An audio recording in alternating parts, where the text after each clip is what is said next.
अस्सलाम वालेकुम। बहुत अहम वीडियो है जी उन तमाम स्टूडेंट के लिए जिनके अभी एडीपी के पार्ट 1 पार्ट 2 के पेपर थे पंजाब यूनिवर्सिटी में या सरगोदा यूनिवर्सिटी में, और जंग की वजह से पेपर कुछ डिले हुए थे। 9 और 10 का पेपर वो डिले हो गए, 14 और 15 को हो गया था। और टाइमिंग का बहुत सारे स्टूडेंट को इशू आ रहा था। पेपर जो पहला 9 और 10 को था उसकी टाइमिंग 2 बजे की थी। बाद में जो इन्होंने शिफ्ट किया पेपर 14 और 15 को, तो उसमें टाइमिंग चेंज करके इन्होंने मॉर्निंग की कर दी। ठीक है, जिसमें ये क्लियर था, पहले जो इनका नोटिफिकेशन आया उसमें ये बात क्लियर थी कि जो सेकंड टाइम वाले बच्चे हैं उनका सेकंड टाइम में पेपर होगा और मॉर्निंग वालों का मॉर्निंग में होगा। बाद में इन्होंने चेंज करके सेकंड टाइम और मॉर्निंग वाले इन दोनों स्टूडेंट का सिर्फ सुबह के टाइम पेपर कंडक्ट किया।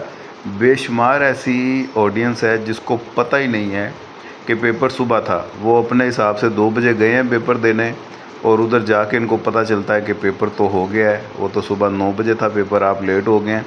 और बहुत सारे बच्चों का पेपर हुआ ही नहीं, इस वजह से वो पेपर दिए बगैर आ गए हैं। और बहुत सारे बच्चे मेरे साथ राब्ते में हैं, रब्ता कर रहे हैं कि सर अब बताएं हमें आगे फर्दर चांस मिलेगा। अब जिनके पास तो एक एक चांस है, सबसे पहली बात ये है तो एक ब्लंडर है यूनिवर्सिटी की तरफ से, जिन्होंने सर्कुलेट इन्फॉर्मेशन की है, प्रॉपर तौर पे बच्चों को इन्फॉर्म क्यों नहीं कर पाए।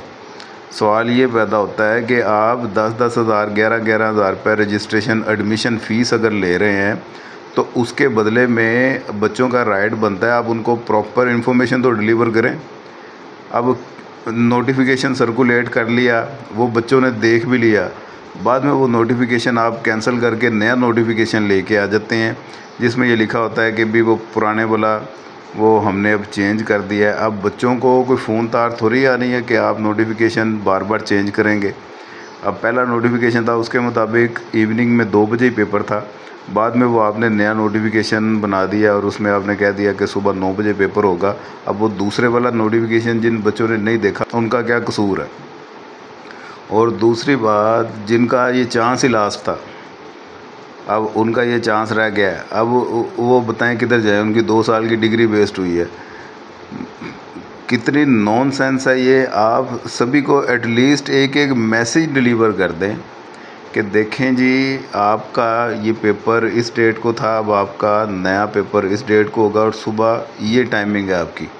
सभी को मैसेज करने में क्या जाता है, किसी 1-2 लोगों की ड्यूटी लगा दें, वो मैसेज करते जाएं, इंफॉर्मेशन फ्लोट करते जाएं, व्हाट्सएप पे मैसेज करते जाएं। एडमिशन फॉर्म पे कॉन्टैक्ट नंबर सभी नहीं लिखे होते हैं, ईमेल एड्रेस मेंशन किया होता है। आप मेल कर दें, मैसेज कर दें, कुछ ऐसा मैकेनिज़्म बनाएं कि सेपरेट इंडिविजुअल मैसेज करें। जब हम पीपीसी की जॉब के लिए अप्लाई करते हैं वो सेपरेट हमें मैसेज करते हैं, हमारे मोबाइल पे व्हाट्सएप या मैसेज आ जाता है जिससे हमें पता चल जाता है इस डेट को हमारा पेपर है और फलाने सेंटर में है। तो आप लोग किस चीज़ की इतनी फ़ीसें ले रहे हैं, इस चीज़ को आप भी ज़हन में रखें। और ये बच्चों का जिनका नुकसान हुआ है उसके बारे में कोई ऐसी स्ट्रेटजी बनाएं और उनको दोबारा वापस एक चांस मेरे ख़्याल से मिलना चाहिए लाजमी, जिनका कसूर भी कोई नहीं है और वो उनका पेपर भी मिस हो गया। अस्सलाम वालेकुम।